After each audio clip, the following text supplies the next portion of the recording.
Let me ask you something. When was the last time you were truly bored?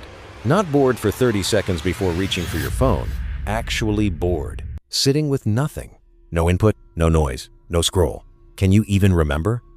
Here's what most people's day actually looks like. Alarm goes off, and before your feet hit the floor, you're already consuming news, messages, somebody's opinion about something you didn't ask about.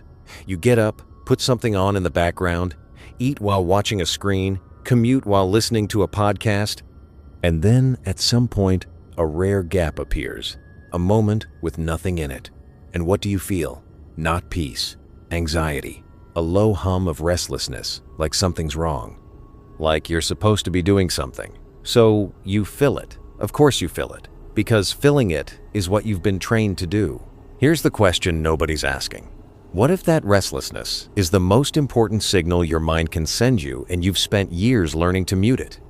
We talk a lot about comfort like it's the goal. Build a comfortable life, avoid discomfort, minimize pain.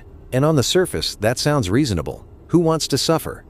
But there's a tension that the philosopher Albert Camus wrote about, the gap between what we want from life and what life actually gives us. He argued that this tension isn't a problem to be solved. It's a truth to be lived, and the moment we stop tolerating that tension, we lose something essential. Comfort, taken too far, doesn't protect you from life, it removes you from it. And the uncomfortable reality is this: the world around you is very, very good at keeping you comfortable. Frictionless, entertained, numbed just enough that you never quite get around to asking the bigger questions. Is that an accident, or is it by design? In this video, we're going to explore how the modern world uses comfort as a mechanism of control, why the avoidance of discomfort may be quietly hollowing you out, and what you can actually do to take your mind back. If you think you're already aware of how this works, keep watching, because most people who think they see the trap are still standing inside it. Think about how much of your environment is built to remove effort. You don't have to decide what to watch. The algorithm decides. You don't have to sit with uncertainty. There's a community online for your exact situation. You don't have to tolerate silence. There's a playlist for every mood, including the mood of not wanting to feel your moods. Every system you interact with daily is built around one goal: keep you engaged, keep you returning, keep you needing more. And the genius of it, the part that makes it genuinely hard to see, is that it never feels like control. It feels like freedom, because you're choosing. No one is holding a gun to your head. You picked up the phone, you opened the app, you clicked. But choices made inside a designed environment aren't really free choices. They're anticipated choices. You're moving through a maze that was built specifically for how your brain works, and every turn you take was already predicted. The psychologist B.F. Skinner spent decades studying how behavior gets shaped by reward. Give an animal a lever that dispenses food pellets unpredictably. Sometimes it works, sometimes it doesn't, and you'll get an animal that cannot stop pressing it. The unpredictability is what makes it addictive. Sound familiar? That's your notification tab. That's the feed that looks different every single time you open it. That's not a coincidence.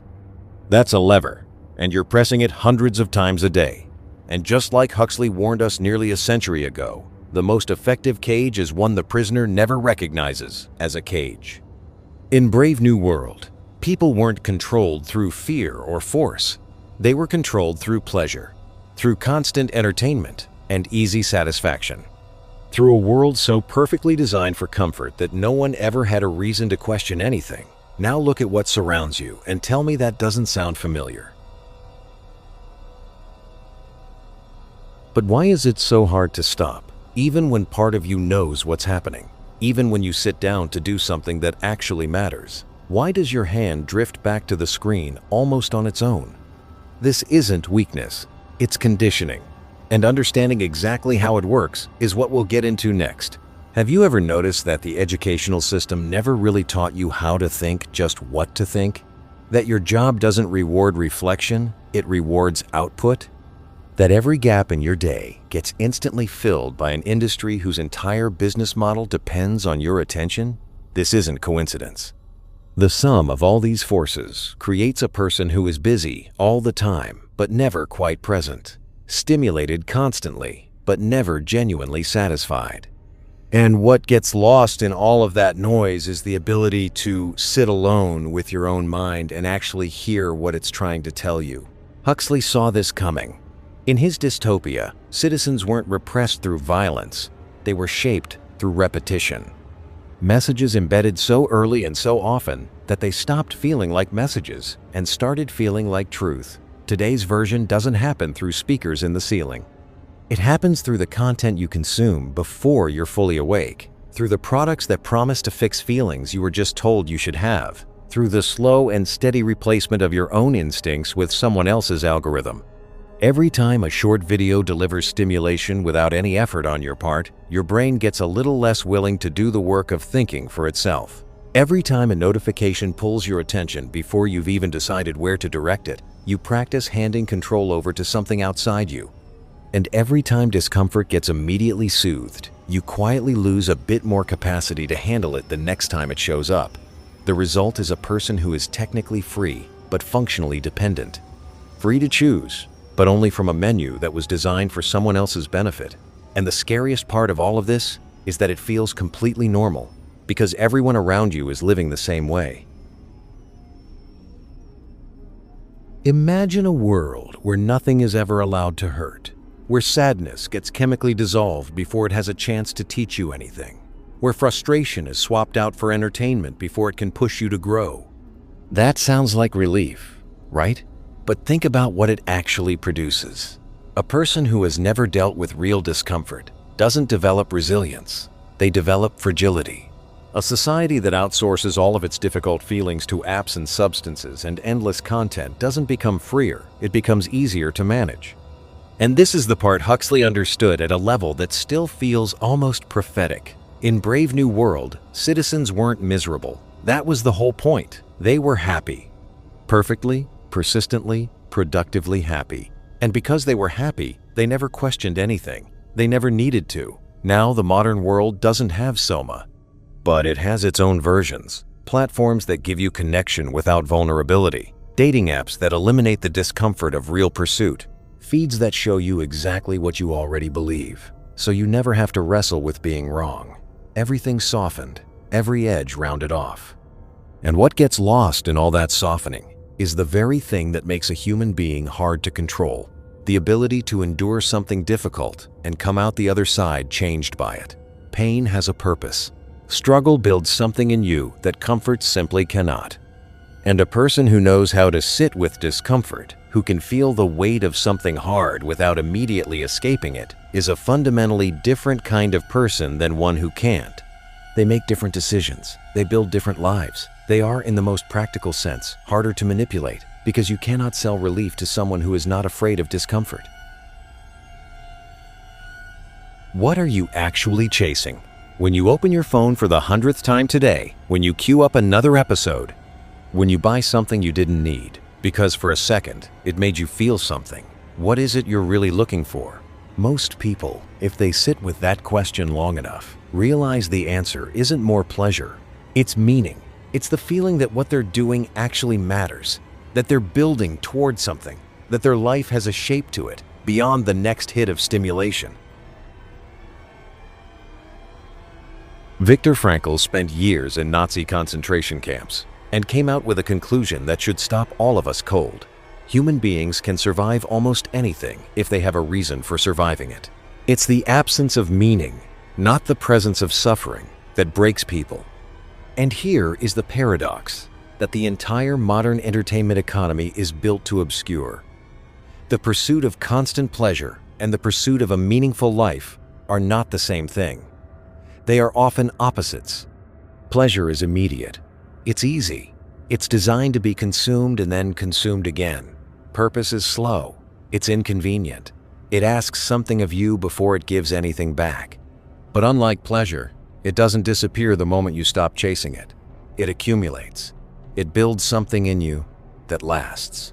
A person who has found something worth building doesn't need to fill every spare moment with distraction. They're not running from their own thoughts. They're actually interested in them.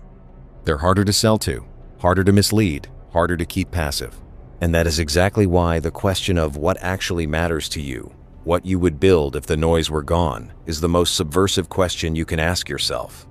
Because a person with a genuine answer to that question is genuinely free in a way that no algorithm can touch. So how do you actually get out? The first thing to understand is that this isn't a willpower problem. The system is not designed to be walked away from easily. It is designed with enormous resources and sophistication to pull you back. So the way out isn't to white-knuckle your way through, it's to change the conditions. Start by deliberately removing some of the easiest escapes. Not forever, just long enough for your brain to remember what it feels like to sit with itself. Even a few days without the most addictive inputs will show you how much of your consumption was never really a choice, it was just a reflex. The second thing is to rebuild your tolerance for discomfort, one small moment at a time. Take the walk without the headphones. Sit through the boredom without immediately solving it. Let the uncomfortable feeling stay a little longer than you normally would before reaching for relief. You won't break. And every time you don't break, you quietly become someone who knows they won't. The third thing is to start asking why relentlessly. Why do I feel the need to be entertained every waking hour? Who designed these systems, and what did they design them to produce? What habits did I actually choose, and which ones were chosen for me? These questions are uncomfortable. That's the point. Discomfort is where critical thinking lives. And the fourth thing, the one that everything else is building toward, is to replace the pursuit of pleasure with the pursuit of something that actually matters to you. That doesn't mean abandoning enjoyment. It means giving your life a direction that isn't determined by what feels easiest in the moment. Ask yourself what you would be doing right now if you weren't running from yourself. That question has an answer, and that answer is worth more than any scroll. If you've stayed with this until now, something in you already knew that what we just talked about was real. You didn't need me to tell you that something feels off. You felt it. In the gap between how you spend your days and how you thought your life would feel by now, in the way entertainment leaves you emptier than it finds you, in the low-grade restlessness that follows you even into your moments of so-called relaxation, the trap is real. But knowing it's a trap is the only way you ever find the door. And now the question is, what you do next? Because understanding this and living differently because of it are two very different things. The world around you is still going to be designed for your distraction. The people around you are mostly still going to be inside the cycle. Some of them, when they see you trying to step out of it, will find it uncomfortable. Not because they're against you, but because change in others has a way of holding up a mirror. What you do with this is yours to decide. You can keep moving the way you've been moving, filling the gaps, soothing the discomfort, waiting for the version of your life that never quite arrives. Or you can start asking the harder questions. Start tolerating the silence long enough to actually hear something in it. Start building something that means more to you than the next moment of relief. I want to hear where you are with this.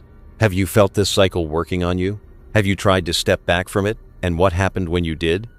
Leave it in the comments, because the most honest conversations I've ever seen happen right there. If this video shifted something for you, like it and subscribe. This channel exists to ask the questions that are worth sitting with, even when, especially when they're uncomfortable. See you in the next one.